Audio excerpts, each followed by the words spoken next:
प्रिय विद्यार्थियों, आज हम प्रिय प्रवास सर्ग 6 की व्याख्या की इस कड़ी में आगे के पदों की व्याख्या करेंगे।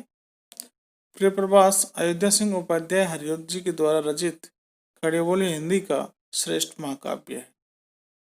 इससे पूर्व की कक्षाओं में मैं आपको बता चुका हूँ कि यह काव्य खड़ी बोली का श्रेष्ठ महाकाव्य है तथा इसमें लेखक ने कुल 17 सर्गों में श्री कृष्ण की कथा को मनोहर शब्दों में चित्रित किया है।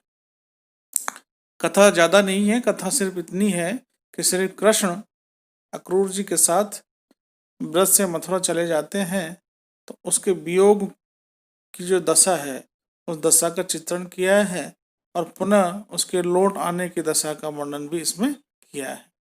तो हम छठे सर्ग की व्याख्या कर रहे थे। इससे पूर्व की कक्षाओं में हमने सर्ग 6 पद 17 तक व्याख्या कर ली थी। अब आगे की व्याख्या देखते हैं जो इस प्रकार है। माता यशोदा की विरह व्याकुलता का वर्णन करते हुए हरिऔध जी लिखते हैं, यदि दधी मथने को बैठती थी दासियां, मंथन रब उन्हें ना था चैन लेने देता, यह कह कह के ही रोक देती उन्हें वे, तुम सब मिल के क्या कान को फोड़ दोगी। यानी कि ये प्रकृति होती है मनुष्य की कि जब उसका मन व्यथित होता है या मनुष्य टेंशन में हो, जिसको हम कहें व्यथित हो, दुखी हो, उसे और चीजें अच्छी नहीं लगती, उसे खीज हो जाती है, चिड़न होती है। तो वैसी चिड़न यह माँ यशोदा को हो रही है। श्री कृष्ण तो लौट के आ नहीं रहे, वो दुखी है, व्यथित है। और ऐसे समय में यदि दही को मथने के लिए, दही से मक्खन निकालने की क्रिया को क्या कहते हैं, दही मथना। तो दही मथने को बैठती थी दासियां। यदि घर के आंगन में जो नौकरानियां हैं, जो दासियां हैं, वो दही से मक्खन निकालने के लिए जब क्रिया करती तो उस दौरान मंथन रव, रव यानी आवाज, जो मंथन की रव आती तो उस आवाज से उन्हें चैन नहीं मिलता था। किनको? माता यशोदा को।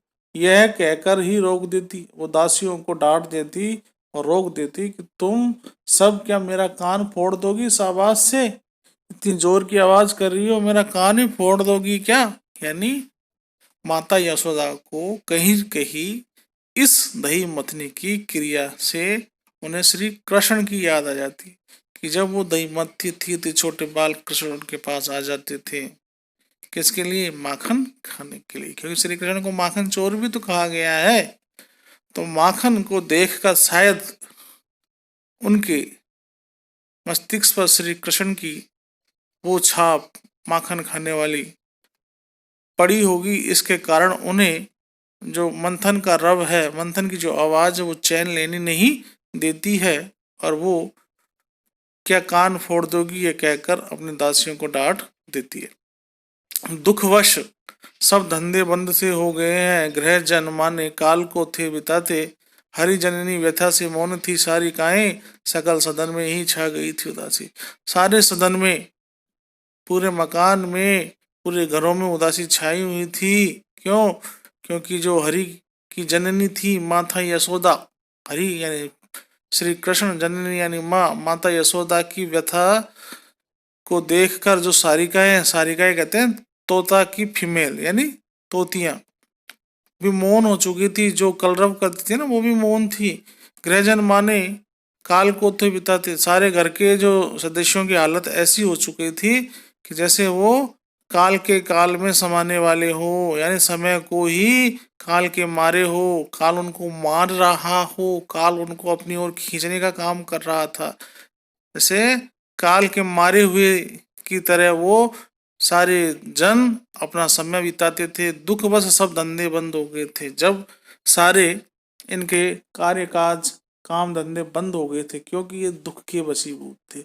सारे लोग दुखी थे और इस दुखी होने के कारण इनके काम धंधे बंद हो चुके थे। प्रतिदिन कितने ही देवता थी मनाती, बहु यजन करती विप्र के बंधन से थी। प्रतिदिन बहुत सारे देवताओं को मनाती थी, बहुत यजन यज्ञ करवाती, किससे? ब्राह्मणों से। नित घर नई ज्योतिषियों को बुलवाती थी माता यशोदा कि मेरे प्रिय पुत्र कब आएंगे पूछने के लिए। सदन ढिंग, कहीं जो डोलता पत्र भी था, अगर घर के आसपास कोई पत्र भी दिखाई पड़ता था तो निज श्रवण उठाती, तो अपने को सुनाने के लिए उसको उत्कंठा बस उठा लेती थी। कुछ रज उठाती पथ के मध्य, यदि पथ के मध्य कोई रज के कण उठते हुए दिखाई देते तो वो बिना बेटक अयुक्त यानी लगातार दृश्यों से देखती थी, आंखों से देखती रहती थी। माता यशोदा अथक अयुक्त यानी बिना थके दोनों नेत्रों से उस पथ की ओर देखती थी, मेरा पुत्र तो आने वाला नहीं है।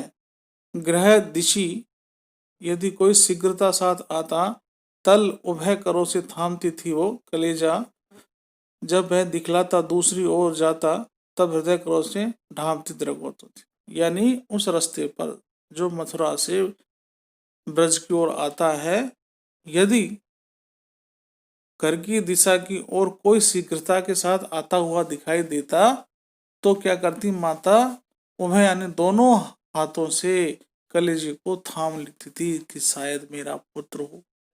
जब वह व्यक्ति दूसरी ओर जाता हुआ दिखाई देता, घर को छोड़कर आगे की ओर बढ़ जाता ना, तो क्या करती माता, हृदय करों से ढांपती द्रव, अपने हृदय रूपी हाथों से अपनी आंखों को ढांक लेती थी, बंद कर लेती थी। अरे भगवान, ये क्या हुआ, ये तो मेरा पुत्र है ही नहीं जिसकी मुझे आस थी। मधुबन पैसे वे तीव्रता साथ आता, यदि नव तल में थी ऐसी देख पाती फकीरू, उस पर कुछ ऐसी दृष्टि तो डालती थी लगकर जिसको था भग्न होता कलेजा।